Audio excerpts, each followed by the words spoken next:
ஒரு அழகான கிராமத்தில் தியான்னு ஒரு குட்டி பெண் இருந்தாள். அவளுக்கு பொங்கல் ரொம்ப பிடிக்கும். காலை சூரியன் சிரிச்சான், கரும்பு நகைத்தது, மஞ்சள் பூ அசைந்தது. அம்மா அடுப்பில் பானையை வைத்தாங்க, அரிசி பால் ஊத்தினாங்க.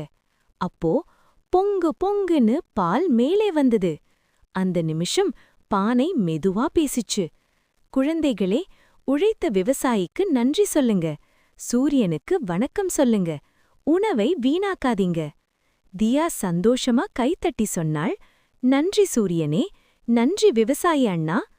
அம்மா அப்பா எல்லாரும் சேர்ந்து பொங்கலோ பொங்கல்னு சத்தம் போட்டாங்க.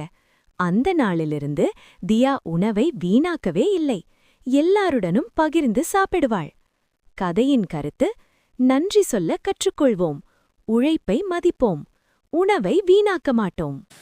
ஃப்ரெண்ட்ஸ், இந்த மாதிரி உங்களுக்கு வீடியோ பிடிச்சிருந்தா ஷேர் பண்ணுங்க, சேனல் சப்ஸ்கிரைப் பண்ணுங்க.